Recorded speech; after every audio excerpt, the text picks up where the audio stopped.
Fara Mzuno, Guamatanga achitaura permanent secretary.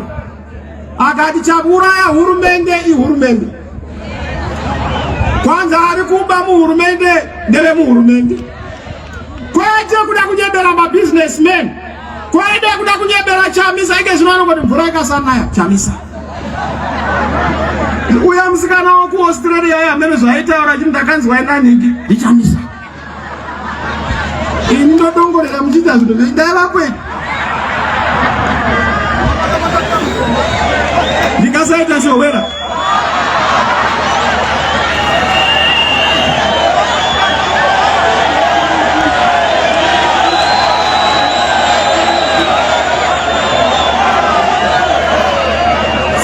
Izwai hurumende ndo yatikanganisa kusvika patasvika.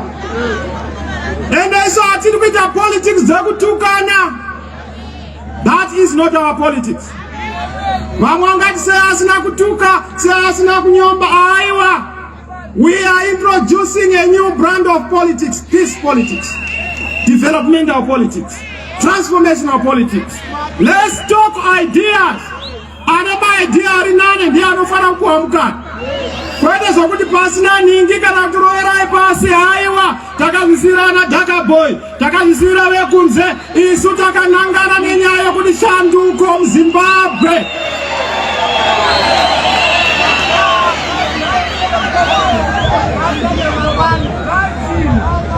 Opinda ere mukomana nozana achiterera mafama ari kundiudza kuti zvese zvatinorima kubva kuchibage kuenda kutobacco kucotton hatisi kuwana mari inoenderana nebasa redu neziya redu. Ndandiri kugwa kwemusunoi vakati vaChamisa munopinda rini titangewo kugara upenyu hwakanaka. Ndikati handipindi munondipinza. Asi uchaona apa pa 23 apa anotosunga dzakasimba. Apa ndazviona. Yakaitwa kuZambia tinodhabhula, yakaitwa kuMalawi tinodhabhula, yakaitwa kuKenya tinodhabhula, yakaitwa kuDRC tinodhabhula. Tiri kudorowa munhu gede kugede.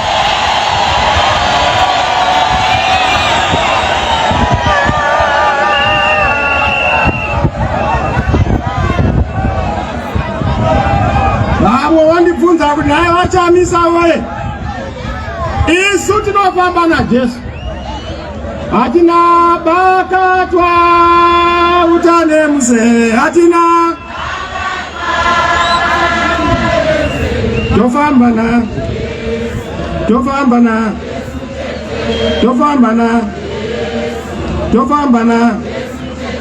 hatina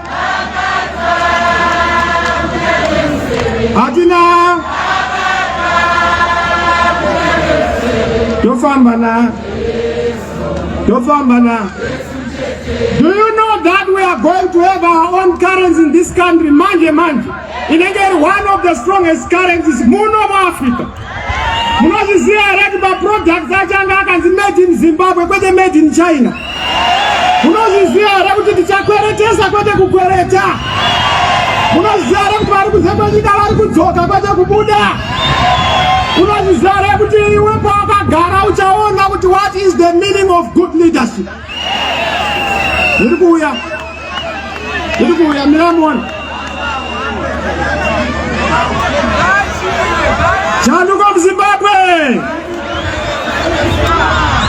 Ndakatakura chipanera chenyika. Nyika inoda kukanikwa kuti iite zvakanaka. Chinokanika nyika economy.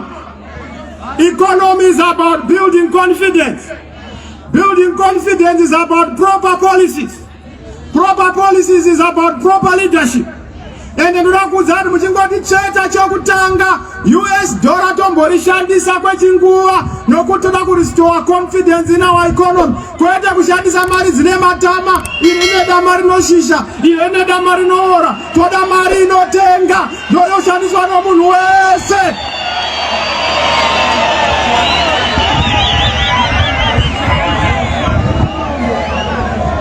Tapedza izvozvo.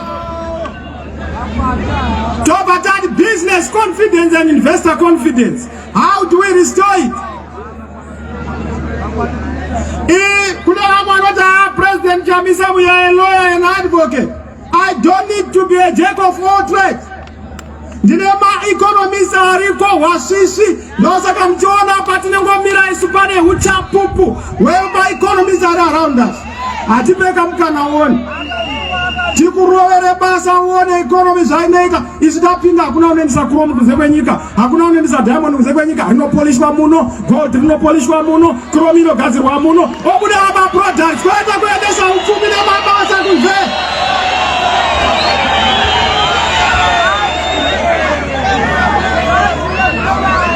Lithium irikutorwa kuenda kuChina.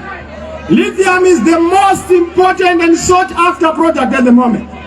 But tinouya pabikita minerals youya yongovazhwa yotorwa kunze kwenyika. Tinoti isusu lithium ngaiprocesswe togadzira mabattery ikoko ikero takuenda kumotikari dzakushandisa lithium batteries. Tofana kuona kuti taita investment nyika yodi yosumuka, tourism yowandutswa, vana Great Zimbabwe dzonakidza, zvinhu zvofamba, togadzirisa upenyu, togadzirisa upfumi. Ini ndinoziziya pano mwati muri kuona here munanga kwavaka marodhi azama watsunyarwa, asi kutsunya hakusi kurwa pane vanogona kurwa. Tipe mukana uone tirove poverty mangwanani ngwanani, kwete kuti unoisa migwagwa miviri woti ndazama. Migwagwa ngaite 8 ichienda kuHarare, 8 ichienda Bulawayo, 8 ichienda kwaMutare, 8 ichienda Bhadbridge.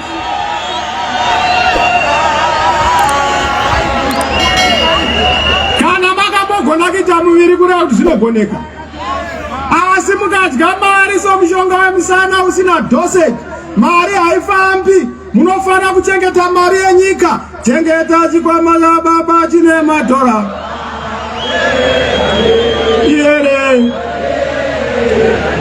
mukoma economy ndapedza. Vamwe vabvunza kunhava Chamisa muri kuti chiiko nenyaya yemasanctions. Ndikadini ndakakutaurirai kuti masanctions is a matter of coming up with a matrix inocure my problems. We just go kune manyika dzakanesana nesu kana tisingatinzwisisi. What is your checklist of your issues? Here is our checklist.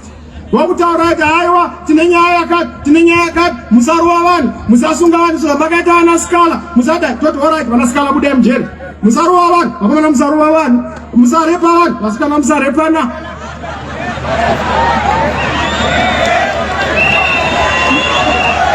Zvapera mochienda kunogadzirisa upfumi hwenyika. I said muno munyika mukati pamukana we will not spend time yese kusana titi ngaende masaki arisi dimoni aende nekuti wa mudzimwere.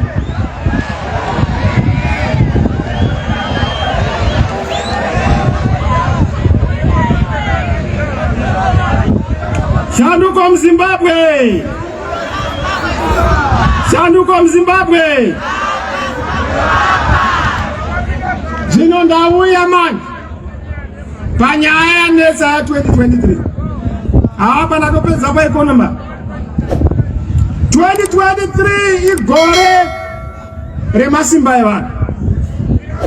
2023 ndeyekuti munhu wese toda kukuona wakarechisa kuvhota, vakanyoresa kuvhota nimbokuona nechigunwe mudenga. Aiwa musangosumudza zvokunakidzwa ka. Makanyoresa here? Chigunwe chakanyoresa ngatisimuke mudenga. Umunhu wepezulu, imunhu wepezulu, ingukuko yeZimbabwe. Notenda vana veZimbabwe. Now 2023 yakuya, ndakanzwa masabhuku aona nhamo mumaruwa ari kunzinyora vanhu. Niki munyime mbeu uyo ngapuwe mbeu nokuti ndewemusangano. Siyana naye nekutora masabhuku semijibha yemusangano. Sabhuku ndewe munhu wese changaosa, hapana risina nhopi, hapana risina mhodzi. Ita kuti munhu anogara munharaunda yako umuremekedze. Ndiri kutenderera manje mumazevha mese, ndiri kusangana nemadzishe. Ndakati kana vauya vachikunetsai, nyararai, toda kupedzerana navo pamberi apo. Nyaya yesanduko yakuuya, vanhu vese mune vabereki vari kumamusha, shoko ngariende, mhere ngaiende kumusha kuti nguva yakona yeshanduko. Udza munhu wese kuti atibatanei tiendese kushanduko. Ndobvunzwa makaona zviri kuitika paKenya. Kenya ine masawira angu ese ari maviri,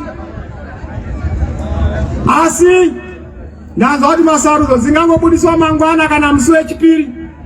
Handichatauri zvakawanda kusvika dzabuda, asi anga ari mangange neck and neck. Zvinotokumbira kuti isu muno tisadzokorora kuti tiite neck and neck, because tikangoita huro tu huro tinobirwa zvokubirwa zviya. Masvitsa zvandikutaura. Ndavanotanga kunopa tumwe tunhumbu kune tumwe tumafiga, tumwe tovatova netuzukuru. Asi kana tikangoita mutsauko wakakura, toda kurova wide margin, toda kuti 2023 tirove whitewash. Muri kundivimbisa whitewash heroko? Kumaterasi muri kundivimbisa whitewash heroko? Sumudharu wako kana uchipirigwa tikunorova whitewash. Whitewash, whitewash, whitewash, whitewash. Saka, tichiona zvinofamba sei paKenya.